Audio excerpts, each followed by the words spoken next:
m'appelle Fabrice R. Je suis né au XXe siècle, en 1973. Depuis une vingtaine d'années, je suis enseignant en histoire-géographie au lycée, dans le secondaire. C'est une carrière que j'ai mis entre parenthèses depuis quelques mois pour me consacrer un petit peu plus à la bande dessinée. Voilà, la bande dessinée et l'histoire, puisque j'enseignais l'histoire-géographie au lycée, sont les deux parties de ma vie professionnelle et intellectuelle que j'ai menée en parallèle pendant très longtemps.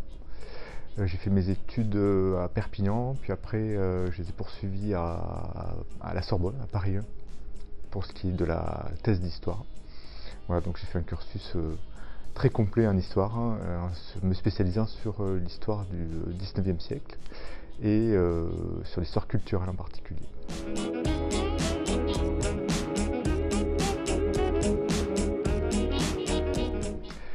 Alors la bande dessinée, c'est quelque chose qui m'accompagne évidemment là, depuis toujours, hein. C'est comme beaucoup de gens, c'est quelque chose avec lequel on est en contact tout petit.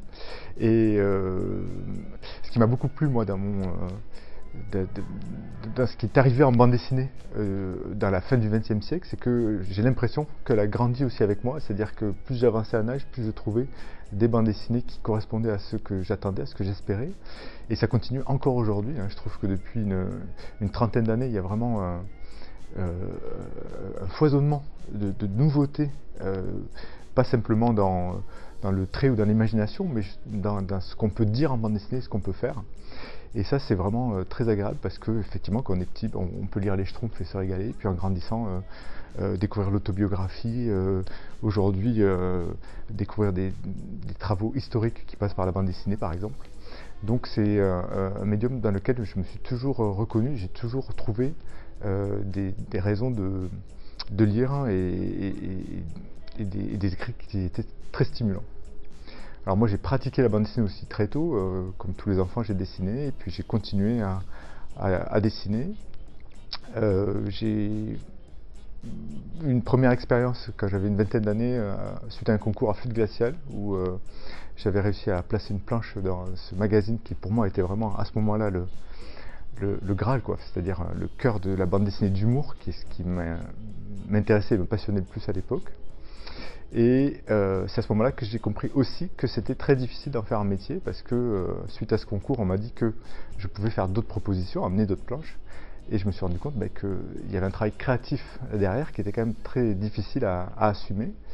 C'est ce qui m'a conduit justement à envisager une carrière d'historien, d'enseignant aussi, dans laquelle il y avait peut-être un cadre qui était plus formel, plus facile de se situer dedans.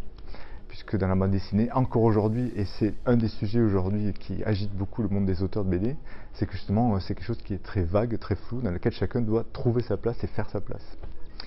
Donc pendant plusieurs années, parallèlement à l'enseignement, j'ai fait du dessin, en commençant à publier chez Six Pieds Sous Terre d'abord, qui est un éditeur alternatif montpelliérain, et puis progressivement en intégrant d'autres structures comme aujourd'hui Spirou, Flûte Glaciale, où j'ai pu revenir récemment.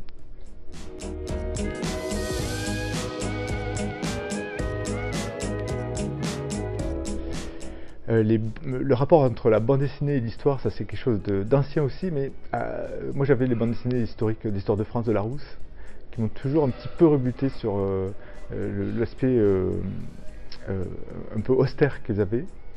C'est-à-dire que c'est un dessin qui globalement ne m'attirait pas, puisque j'étais plutôt gros nez.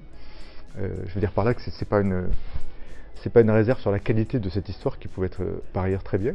Mais alors là, depuis quelques années, justement, je trouve qu'il y a vraiment des tentatives historiques dans la bande dessinée qui sont très très bien. Donc moi, je voudrais parler de la série de l'histoire dessinée de la France, qui est dirigée par Sylvain Venère, et en particulier d'un des derniers tomes qui est paru, qui porte sur le Moyen-Âge, qui est intitulé À la vie, à la mort, d'Étienne Haim, Valérie Theiss et Sophie Guérive, et qui parle de cette période des rois maudits à la guerre de 100 ans, où on est dans un Moyen-Âge qui a laissé une image très dure, dans laquelle on a l'impression que les catastrophes se sont abattues sur l'Occident. Et alors cette histoire de France, elle prend un parti historiographique et un parti artistique qui est vraiment très appuyé en fait. C'est-à-dire qu'on n'est pas dans le récit simple, historique, et c'est ça qui me paraît vraiment très intéressant, c'est que ça utilise les possibilités de la bande dessinée, qui peut introduire de l'imagination, qui peut introduire du symbolisme, pour soutenir un propos qui reste très sérieux, très fouillé, et qui va se permettre même d'aller dans des interrogations, qu'est-ce qu'on ne sait pas, sur quoi est-ce qu'on peut avoir des doutes. Donc là, pour le coup, on suit la mort, qui est incarnée, ça de manière très traditionnelle, par un squelette avec sa faux, et c'est elle qui nous conduit dans ce Moyen-Âge, qui nous parle de la peste, qui nous parle de la guerre. Donc évidemment, cette figure de la mort s'impose, et puis s'impose aussi dans notre imaginaire, parce que on associe cette période du Moyen-Âge aux danses macabres, par exemple. Et donc tout ça fait qu'on a un récit qui est à la fois très original, qui arrive à caractériser cette période et à aborder tous les événements qui sont importants. Et donc dans cette collection, voilà, chaque tome est organisé indépendamment, en tirant parti de tout ce qu'offre la bande dessinée. Chaque auteur choisit l'angle qu'il va intégrer. Sur les temps barbares, par exemple, il y avait un angle qui était beaucoup plus historiographique, qui est très intéressant aussi. Donc je trouve que c'est un pari qui est à la fois très audacieux et très intéressant.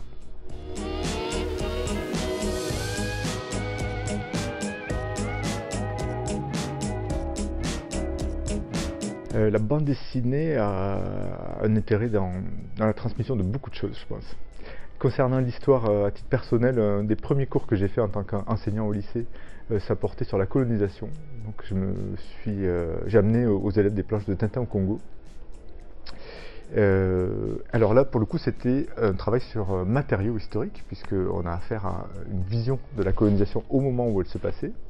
Et on peut très facilement mettre cette production, cette bande dessinée, avec des témoignages de l'époque, d'autres façons de voir les colonies. Donc très tôt, j'ai essayé de l'utiliser en classe de cette façon. Bon, déjà, ça a l'avantage pour les élèves de ne pas avoir l'impression de se plonger dans quelque chose de trop rébarbatif. Et on peut parler de beaucoup de choses, notamment en histoire culturelle. Aujourd'hui, je pense que l'histoire, justement, à travers des séries comme celle de l'histoire des scènes de la France, est passée au cran supérieur, c'est-à-dire qu'elle est là aussi pour avoir un rôle explicatif. Elle peut faire passer beaucoup de choses en histoire, puisque effectivement, elle peut utiliser des procédés qui sont très évocateurs en fait. Et ça, c'est quelque chose, je trouve, qui marche bien avec l'histoire. Enfin, moi, je suis très intéressé par l'histoire culturelle, qui a besoin de ça, qui a besoin de parler par image, d'essayer de faire comprendre comment les gens ressentaient les choses et les concevaient. Et je trouve que de passer par l'image dessinée, qui est très plastique, en fait, qui est beaucoup moins prescriptrice qu'une image filmée, je trouve, que faire des films historiques, souvent, on sent le fait que les choses sont rejouées. En bande dessinée, le lecteur, il n'est pas en situation de se tromper sur ce qu'on lui montre, je trouve. C'est-à-dire qu'il sait à quel moment on lui parle d'un fait bien précis, bien carré, à quel moment on est dans l'interprétation et dans l'explication. Voilà, donc à titre personnel, j'ai essayé de faire quelques expériences dans ce domaine. Une partie de ma thèse qui portait sur la presse satirique, j'ai essayé de l'adapter en bande dessinée avec Terreur graphique, sur le pouvoir de la satire depuis la Révolution française. Et voilà, on s'est mis en scène tous les deux en train de parler, puis on a pu intégrer des personnages historiques, des dessinateurs du passé, des dirigeants du passé, et donc ça me paraît très intéressant de pouvoir faire ça.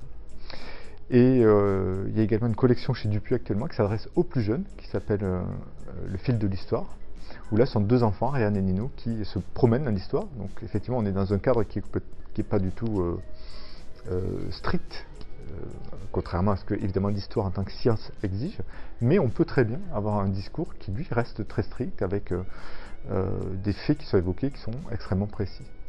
Voilà, donc ce sont des domaines qu'on explore actuellement. Je ne suis pas le seul, évidemment, il y a beaucoup d'autres, et ça me paraît très prometteur.